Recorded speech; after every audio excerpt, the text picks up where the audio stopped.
Ada fenomena yang menarik selama bulan puasa. Secara teori, seharusnya kita bisa saving atau berhemat lebih banyak ketika bulan puasa. Tapi anehnya, di bulan puasa justru banyak orang pengeluarannya malah meningkat. Pengeluaran untuk konsumsi meningkat selama bulan puasa. Akibatnya, di akhir bulan uang tak tahu sudah habis. Pertanyaannya, kenapa saat puasa kita justru jadi lebih boros? Apakah karena kita tidak disiplin? Atau sebenarnya ada sesuatu yang lebih mendalam mengenai cara kerja otak kita sehingga mengakibatkan ketika bulan puasa kita jadi lebih boros?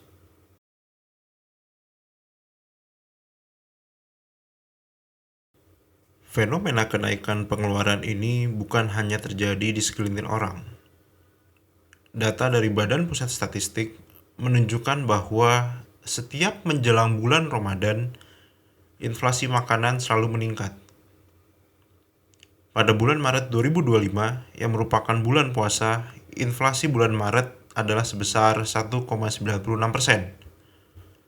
Angka ini berarti terdapat kenaikan harga rata-rata sebesar 1,96% dari Februari ke Maret. Bandingkan dengan angka inflasi bulan Februari 2025 yang hanya 0,07%. Inflasi atau kenaikan harga ini timbul dikarenakan ada lonjakan permintaan barang, makanan, minuman, dan kebutuhan lebaran yang melebihi pasokan, sehingga harganya naik. Artinya, secara kolektif, masyarakat memang membelanjakan lebih banyak uang untuk konsumsi selama bulan puasa.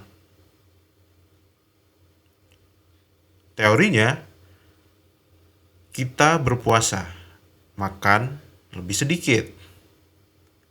Kalau makannya berkurang, kenapa pengeluarannya justru meningkat? Jadi, ini bukan sekadar masalah harga naik atau statistik inflasi belaka, melainkan ada sesuatu dalam cara kerja otak manusia yang membuat kita tanpa sadar menjadi lebih konsumtif.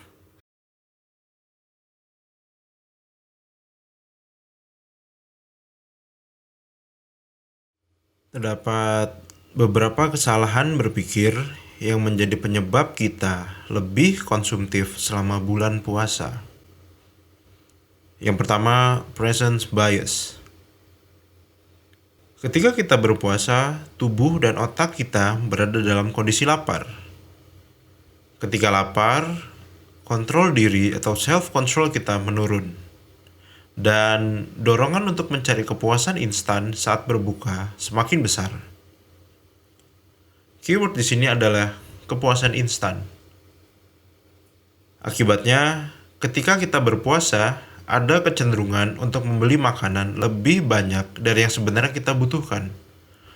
Mungkin kita hanya mampu makan satu porsi, tapi malah membeli 3. Makanya frase "never go grocery shopping when you're hungry, you might grab the wrong things" relevan dengan situasi ini. Social pressure. Pernah tidak kalian mendengar ada yang bilang, Ramadan itu selain untuk ibadah personal, juga momentum sosial. Selama bulan Ramadan, coba hitung berapa banyak ajakan buka bersama atau acara kongko habis bulan puasa. Masalahnya, kebanyakan dari orang Indonesia ada rasa tidak enak untuk menolak. Tekanan dari lingkungan seringkali tidak terasa, tapi ternyata ini mempengaruhi keputusan finansial kita. Ya, kita mungkin tidak berniat belanja, tapi karena lingkungan melakukannya, jadinya ada semacam tekanan atau dorongan untuk ikut, dan jadinya kita ikut aja. Dan dalam psikologi sosial, manusia cenderung mengikuti norma kelompok karena takut dianggap berbeda. Mental accounting. Istilah mental accounting dipopulerkan oleh peraih Nobel Richard Thaler, seorang ekonom peraih Nobel. Secara sederhana, mental accounting adalah kecenderungan manusia untuk mengkelompokkan uang ke dalam pos-pos yang berbeda. bisa berdasarkan sumber atau tujuannya. Ya, padahal yang namanya uang nilainya ya sama. Sebagai ilustrasi, seseorang memiliki tabungan dan sudah dialokasikan sebagai dana pendidikan anak sebesar 50 juta rupiah di bank dengan bunga kecil, let's say 2%. Di saat yang sama, ia memiliki utang kartu kredit sebesar 10 juta dengan bunga yang sangat tinggi, katakanlah 20%. Logikanya, ia seharusnya memakai sebagian tabungan untuk melunasi utang agar tidak rugi bunga. Nah, di sini ada hambatan mental. Ia merasa tidak boleh menyentuh uang di laci pendidikan, meskipun secara total kekayaan ia sebenarnya sedang boncos karena bunga utang yang membengkak. Ya, sebenarnya bagus membuat kategori untuk uang makan, uang sewa, uang jajan, uang cicilan, karena dapat membantu kita untuk mengontrol agar tidak menghabiskan seluruh gaji dalam satu malam. Yang jadi masalah itu ketika kategori ini menjadi terlalu kaku, sehingga kita kehilangan gambaran besar, ingat, gambaran besar tentang keuangan kita.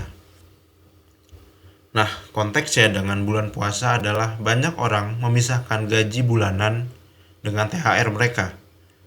Kalau gaji itu dianggap sebagai uang untuk bertahan hidup, untuk bayar cicilan, listrik, sewa, jajan, dan lain-lain. Sementara THR itu dianggap sebagai uang bonus atau uang kaget. Ya, meskipun nggak kaget-kaget banget sih ya.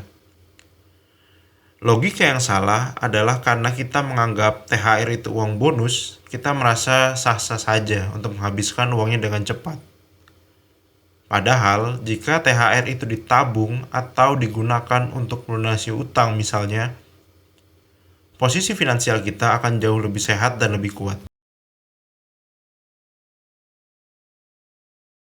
Jadi, pemborosan saat Ramadan bukan karena kita gagal mengelola keuangan, melainkan ada kombinasi faktor psikologis yang bekerja secara bersamaan. Ironisnya, bulan yang mengajarkan pengendalian diri justru menjadi periode konsumsi meningkat. Saya pribadi sebelum membeli sesuatu, terutama selama bulan Ramadan, selalu bertanya, apakah ini benar-benar kebutuhan? Apakah saya membeli karena lapar atau karena kebiasaan? Serta apakah ini keputusan rasional atau hanya sekedar impuls sesaat?